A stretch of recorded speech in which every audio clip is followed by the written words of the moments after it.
खुलुमबाय गिबियावनो सोरजिदा creativity YouTube चेनेलाव नोंथांमोन बयखौबो बरायनानै लाग्रोनाय जालायबाय। दायो नोंथांमोननि सिगाङाव मोनसे आपडेट थामहिनबा मोनसे भिडिअखौ लानानै बा मोनसे आयदाखौ लानानै नोंथांमोननि गेजेराव फोरमायथिना होनो आवगायनाय जालायबाय। जों बयबो खौरां बिजोंफोरनि गेजेरजों मिथिबाय जानांगौ बा दायो बे खौराङा सारा मुलुगनाङैनो इन्टारनेशनेलि गोसारबाय थादों आरो टप बयनिख्रुइबो गिबि सारियाव बे खौराङा जायगा मोनगासिनो दं होननानै जोङो बयबो बुंनांगोन आरो भारतनि मोनफ्रोमबो निउसाव दायो बे खौराङा गोसारलांबाय थानायखौ नुनो मोननाय जादों। जाथाया जाहैबाय सोनम रघुवंशी होननाय आरो राजा रघुवंशी सानै बिसि फिसाय हाबा जागोदान सानै बिसि फिसाय आरो बे सानै बिसि फिसाय हाबा जागोदानफोरा सानसेखालि हानिमुननि नामाव मेघालयआव बेरायनो फैदोंमोन बा हानिमुननि थाखाय ट्रिप खालामनो फैदोंमोन होननानै खौरां बिजोंनि गेजेरजों मिथिनो मोनदों। दा बेफोरखौ फोरमायनायनि सिगां हानिमुन खालामनो फैनायानो दायो फिसाया सहैफिनासै बा फिसाया दायो थैलांबाय होननानै खौरां बिजोंनि गेजेरजों मिथिनो मोनबाय। जों बयबो नुनो मोनबाय। दायो बेखौ फोरमायनायनि सिगां गुबैया जाथाया मिथिनो मोननाय बायदिब्ला सानै बिसि फिसायनि जाय सानै बिसि फिसाया हाबा जाखांनायनि उनाव हानिमुनाव थाङो। हानिमुनाव थांनायावनो दायो बिसियानो फिसायखौ बुथारनाय जाथाय। बेबायदि जाथाया गिबि नङा, बेबायदि जाथाया गोबां गुबुन गुबुन समाव गुबुन गुबुन बेबायदिनो जाथाय जालांबाय। दाखालि थांनाय मार्चआवसो आरो बेबायदि मोनसे जाथाय उत्तर प्रदेशआव जालांबाय, जेराव गावनि फिसायखौ गावनि गोसो थोनाय हौवाजों लोगो नांनानै दानथारनानै गुसुं गुसुं थुख्रा थुख्रा दानस'नानै मोनसे द्राम थिंखियाव सिमेन्टजों लगायनानै सोनानै दोननाय बेफोर जाथायफोर। बेनि उनाव दायो नै मे खालि एप्रिल मे मास मोनसे बा मास मोननैनि उनावनो आरो गोदान मोनसे जाथाय जाबावनायखौ नुनो मोननाय जादों। गुबै थागिबिफोरा बा बे बिसि फिसाय सानैया जाहैबाय उत्तर प्रदेशनि इन्दरनि होननानै मिथिनो मोननाय जादों। थांनाय 11 मे खालि बे सोनम रघुवंशी आरो ओरैहाय राजा रघुवंशी होननाय बे सानै बिसि फिसाय हाबा जादोंमोन थांनाय 11 मे 2025 मायथाइयावनो। बेनि उनाव गोबाव सम बारलांबाय बा मास मोनसेयाबो जाथ'वाखै। गोबां गावसिनि न'खरफोरनि गासैबो खामानि दामानिफोरखौ फोजोबस्रांनानै बिसोरो सानसेखालि हठात हाखु दाखुयै हानिमुननि नामाव बिसोरो मेघालयआव शिलं फारसे फैनो होननानै रेडि जानायखौ जों बयबो खौरां बिजोंफोरनि गेजेरजों नुनो मोनबाय बा मिथिनो मोनबाय। थिग बेबायदिनो गासैबो स्ट'रिखौ, गासैबो जाथायखौ, गासैबो थासारिखौनो हिनजावखौ खालामदों होननानै दायो बुंनाय जादों। जायबा सोनम रघुवंशीयानो बे गासिबो जाथायखौ खालामदों बा बे गासिबो जाथाय मास्टार प्लेना बेनोबा बे जाथायनि स्ट'रि लिरगिरिया डाइरेक्टरा सोनम रघुवंशीयानो होननानै मिथिनो मोननाय जादों। जाथाया ओरैबायदि, थारैनो राजा रघुवंशी आरो सोनम रघुवंशीया थांनाय 11 मेआव हाबा जाबाय। हाबा जाखांनायनि उनाव बिथांमोनहा गोबाव मास मोनसे जास्लाबैनि सिगां ओरैहाय मेघालयआव हानिमुननि नामाव बेरायफैनो नागिरबाय। दा हाबा जानायावनो जाथाया जोबनानै थायाखै। मानोना हिनजावहा बा जायहा सोनम बे सोनमा राजा रघुवंशीजों हाबा जानो गोसो गैयामोन मिथिनाय बायदिब्ला, आरो बेहा सासे गोसथोनाय सेंग्रा दंमोन। जाय सेंग्राया सोनम रघुवंशीनि बिफानि मोनसे दंफांनि फेक्टरियावनो सासे खामला बा सासे खामानि मावग्रा हिसाबै थायोमोन। जायखौ राज होननानै मिथिनाय जायो। बै राज, सासे गावनि बिफानि फेक्टरियाव खामानि मावग्रा राजखौनो बियो गोसथोनानै बा सिरि सिरि गोसथोलाय खोमायोमोन होननानै मिथिनो मोननाय जादों। दायो न'खरनि मान सनमान, गासैबो समाजनि मान सनमानफोरखौ गासैखौबो नोजोर बोनानै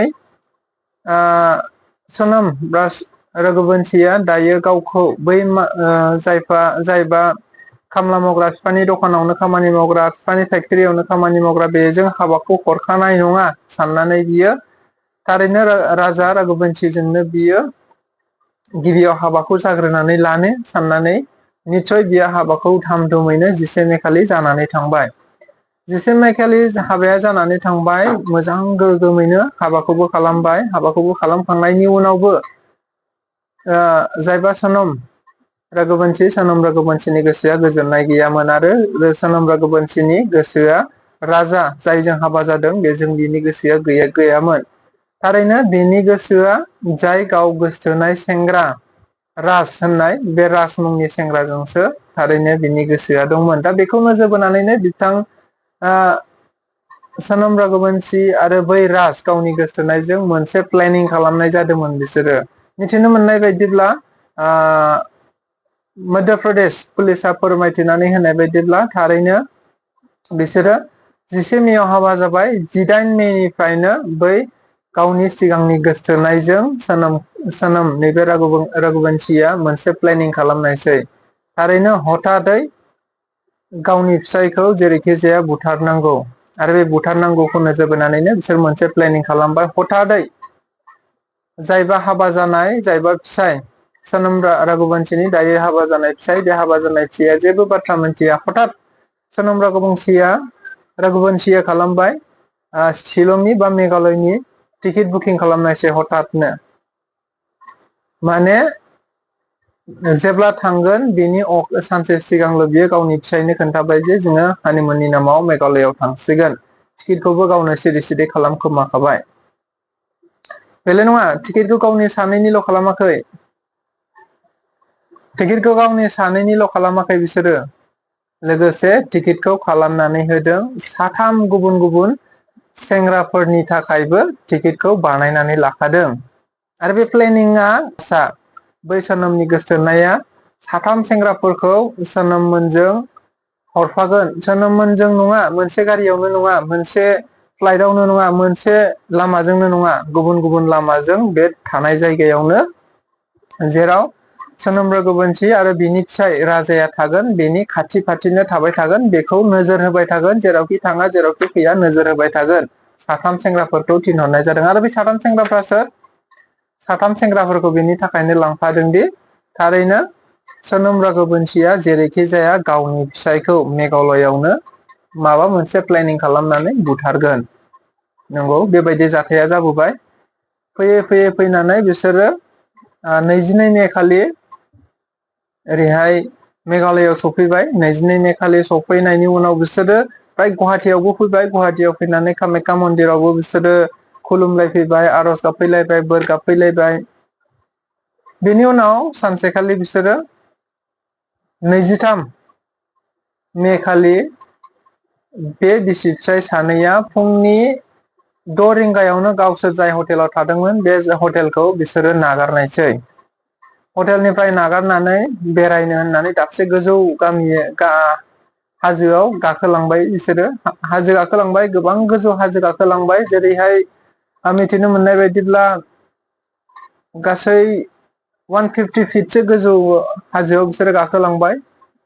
मिथिनो मोनदों बेनि गेजेरावनो दायो जायफ्रा राजजों बिनि गोसथोनायजों दैथायहरफा जानाय 3 सेंग्राफोर, बै 3 सेंग्राफ्राबो बिसिनि खाथि खालानो थांफाबाय थादों आरो थाखोमाबाय थादों। आरो बिसोरो जेब्ला चान्स जायो अब्लानो बे राजाखौ बिसोरो जेरैखि जाया बुथारगोन बा फोजोबस्रांगोन। बे प्लेनिङैनो बिसोरो बेबायदि खाथि खाला थाफाबाय थादों होननानै मिथिनो मोननाय जादों।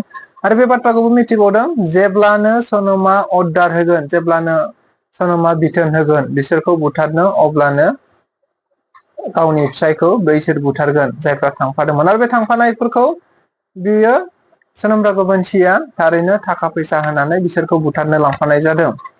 थाखा होनानै बुथारनो लांफानाय जादों। मोनसे समाव गोबां गोजौ हाजो गाखोलांबाय, बाबाय, बुथारनो हानाय नंला बा माबा मोनसे जाबाय।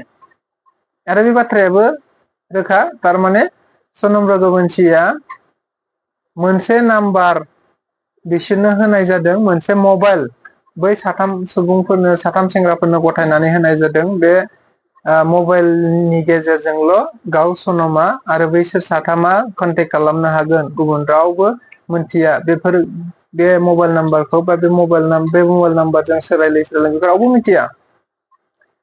बेबायदि जाबाय। बेबायदि जाखांनायनि उनाव कन्टेक्ट खालामलायबाय। कन्टेक्ट खालामलायनानै 150 फिटसो गोजौआव गाखोलांखांनायनि उनाव मोनसे जायगायाव सहैनानै थारैनो सोनोम रघुबंशीया अर्डार होबाय बै साथामखौ जेरैखि जाया गावनि फिसायखौ बुथारनांसिगौ। थिग बेबायदिनो बिसोरबो हथादै जायफोरखौ किलार महरै थाखा होनानै लांफादोंमोन साथाम आरो बे साथामनि नामखौ गुबैयै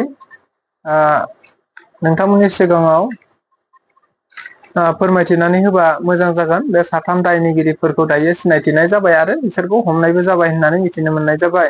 साथामखौ गुबैयै मिथिनो मोननाय जानाय बायदिब्ला बिशाल चौहान, आनन्द कुमार आरो आकाश राजपुत होननानै मिथिनाय जादों। बे साथाम किलारफोरखौ बुथारग्राफोरखौ लांनानै बियो मोनसे गोजौ हाजोआव लांनानै थारैनो गावनि फिसायखौ बुथार होनाय जाबाय। बुथार होनानै बिसोरो 150 फिट गोथौ हाखराव गारनानै दोनहरबाय। बेनिफ्रायनो मिथिनो मोनबाय जेब्ला 23 मे खालि बिसोरो बेरायनो थांबाय अब्लानिफ्रायनो हिनजावनि मबाइलाबो सुइस अफ बा कानेक्सन गैला। ओमफ्राय ओरैहाय राजा जायआ दा थैबाय बेनि कानेक्सनाबो सुइस अफ बा कानेक्सन गैला। बेखौ नोजोर बोनानैनो दा ओरैहाय न'खरनि मानसिफ्रा हुलुस्थुर जाबाय, मबाइला नांला, फन नांला, डिसकानेक्ट जाजोब्बाय, मा खालामनो खालामा बेबायदि जानानै पुलिस कमप्लेन होलायनाय जाबाय। पुलिस कमप्लेन होलायनाय जाखांनायनि उनाव गोबाव बेबायदिनो पुलिसफोरा नागिरबाय। मेघालय पुलिसनावबो रिपर्ट फैबाय, नागिरबाय। मेघालय पुलिसाबो गासै 20 मेम्बार्स फोरखौ थिसननानै बिथांमोनहा नागिरबाय, गोबां गोख्रों नागिरबाय, गोबां गोख्रों नागिरै अखा बांखानि दिनाव नागिरै थांनाय 2 जुन खालि राजा रघुबंशीनि गोथै देहाखौ एकदम 150 फिट गोथौ हाजोआव बा गोथौ हाखराव बिनि गोथै देहाखौ बोखांनो हानाय जाबाय होननानै मिथिनो मोननाय जादों। आरो बे 2 जुन खालि बे गोथै देहाखौ बोखांनो मोननाय जादों। आरो बेयावनो माखासे मानि प्रुफ मोननाय जादों, जेराव हिनजावनि घरि, हिनजावनि टि सार्ट आरो बेबायदि माखासे मानि फोरमानफोरखौ मोननाय जादों। आरो अब्लानिफ्रायनो मेघालय पुलिसा गोख्रों दायथ' लाबाय बा मेघालय पुलिसा थारैनो हमनानै लाबाय, साननानै लाबाय बेनि दायनिगिरिया गुबैयै हिनजावानो, थामहिनबा सोनोम रघुबंशीयानो होननानै मेघालय पुलिसा अब्लानिफ्रायनो थि खालामनाय जाबाय आरो साननानै लानाय जाबाय। आरो बेखौ नोजोर बोनानैनो बिसोरो अपारेशनखौ खालामबाय थानाय जाबाय, जाय अपारेशनखौ दायो अपारेशन हनीमुन होननानै मिथिनाय जादों। बेबायदिनो हिनजावा गोमाबाय, फिसायनि देहाखौल' मोनबाय, गोथै देहाखौल' हिनजावा गोमानानै थाबाय। गोबां गोबाव हिनजावा गोमानानै थाबाय, बहा थांखो बहा माखो। आरो गुबुन फारसेजों साननानै लाखाबाय थारैनो बेखौ बेनि दायनिगिरिया बा गावनि फिसायखौ बुथारग्राया, राजा रघुबंशीखौ बुथारग्राया बे हिनजावानो होननानै साननानै लाखानाय जाबाय। बेनि थाखायनो बेखौ नोजोर बोनानैनो हिनजावखौबो नागिरबाय आरो बेफोरनि गुबै गासैबो सर्सफोरखौ नागिरजोब्बाय। सर्सफोरखौ नागिरजोबखांनायनि उनाव मेघालय पुलिसा गोबां नागिरबाय। बे नेटवार्क, बे खाथि खालायाव नेटवार्क, सोर बेसेबां मा फन रायलायदों बे नेटवार्कनि सिङाव, बेफोर गासैबो डिटेल्सफोरखौ दिहुनजोबनानै दायो मिथिनो मोननाय जाबाय मोनसे नाम्बारजोंल' बार बार कल खालामबाय थानाय जादों। बेखौ नोजोर बोनानैनो दायो मिथिनो मोनबाय। आरो 23 मेआव गावनि फिसायखौ बुथारबाय, बेनिफ्रायनो गोमानानै थाबाय। बहा गोमानानै थादों थाया मिथिया, माब्रै थादों थाया बेखौ पुलिसफ्रा दायो बेनि सायाव नायबिजिरनाया सोलिगासिनो दं होननानैबो मिथिनो मोननाय जादों। बेबायदिनो गोबाव सम गोमानानै थाबाय। गोमानानै गासै 17 दिननि उनाव 9 जुन खालि उत्तर प्रदेशनि मोनसे जायगानि नामखौ गाजियापुर होननानै बुंनाय जादों। बे गाजियापुराव मोनसे जायगायाव गावखौनो गाव बियो नुजाथि होबाय, थारमाने गाव नुजाथिनानै लानाय जाबाय। बेयाव मिथिनो मोनबाय बा बेफोर गासिबो जाथायफोरखौ मिथिनानै दायो जायफ्रा किलारमोन, थाखा होनानै थाखा लानानै बुथारग्रा बै साथाम सेंग्राफोराबो, दायनिगिरिफ्राबो दायो पुलिसजों हमजाबाय होननानै मिथिदों। लोगोसे जायबा सोनोम बुथारग्रा बेखौबो दायो पुलिसफ्रा गावसिनि जिम्मायाव लानानै सोंनाय फिननायफ्रा जागासिनो दं होननानै मिथिनो मोननाय जादों। गोबां खौरां बिजोंफोरनि गेजेरजों गोसारबायमोन, थारैनो नर्थ इस्टआव थांजाया, नर्थ इस्टआव सेफटि नङा, मेघालयआव बेबायदि होननानै गोबां इन्टारनेट, गोबां समाजारि बिजोंफोरनि गेजेरजों गोसारनो हमनाय जाबायमोन। आरो गोबां समाजारिफोरनि गेजेरजों थारैनो नर्थ इस्टआ मोनसे सेफ जन नङा होननानै फोरमायनाय जाबायमोन, बुंनाय जाबायमोन, लाजि फोनांनाय जाबायमोन। दायो मिथिनो मोनबाय थारैनो नर्थ इस्टआ बेनि दायनिगिरि नङा, बेनि दायनिगिरिया जाहैबाय हिनजाव सोनम रघुबंशी। बे सोनम रघुबंशीयानो गोबाव समनिफ्राय मिथिनो मोननाय बायदिब्ला 18 मेनिफ्रायनो गावनि सिगांनि गोसथोनाय राजजों सोनमजों बे गासैबो प्लेनिंखौ खालामजोबदोंमोन होननानै मिथिनो मोननाय जादों। दायो बेबायदि जाथायफ्रा सोराङाव फैबाय आरो सोराङाव फैनायनि उनाव दायो बाथ्राफोरा रोखा जाबाय। थारैनो सासे बिसिया गावनि फिसायखौ माबायदि बुथारनो हायो, बेबायदि अनेक एगजामपोल दङ, गोबां एगजामपोल दङ। दायो बाथ्रायावसो बुंलायनाय जायो हिनजावफ्रा गोबां जायगायाव सेफ नङा, नाथाय दायो बुंनो हायो बा बुंनो गोनां बायद' जागोन। थारमाने फिसायफ्रासो हौवाफ्रासो सेफ नंला होननानै बुंनाय जायो। बेखौ जोङो फोरमान बायदियै बे देग्लाय बोसोरावनो गोबांथार माखासे हिनजावफोरा गाव गावनि माखासे हिनजावफ्रा बिसिफ्रा गाव गावनि फिसायफोरखौ बेसेबां जायगायाव बेसेबां बेबायदि बुथारखोमानाय, गाज्रि फाव फान्दाय खोमानाय, सोरनोबा बुथार होनाय, गावसोर बुथारनाय, बेबायदि जाथायफ्रा गोबां गोसारगासिनो दङ। आरो बेफोरनि गेजेरजोंनो दायो जोङो सांग्रां जानांगोन आरो बेफोरखौ लानानैनो दायो समाजा मोनसे गुबुंले थासारि सोमजिदों। आरो गावजों गावनि गेजेरावनो फोथायलायनायफ्रा हयथ' जानो हागौ एसे एनै खम जालांनायफ्राबो जानो हागौ। आरो बेनि थाखायनो गोबांथार आइजोफ्रानो गाव गावखौ लाजि मोननाय जायो। गुबुन माखासे जायफ्रा दाय गैया, जायफ्रा मोजां, बिसोरबो बैफोरबायदि आइजोफोरनि थाखायनो मुं सुखा जानो गोनां जालायलाङो। स' दिनैनि स्ट'रिया बेखिनियानो स्ट'रि बुंनांसिगोन, मानोना बियो रियेल स्ट'रि, जाय स्ट'रिखौ सोनम रघुबंशीयानो रनसायदों आरो बिथांनि गोसथोनाय बेनो रनसायदों, सानैजोंनो ज' खालामनानै रनसायदों होननानै बुंनो हायो। स' गोजोन्थों।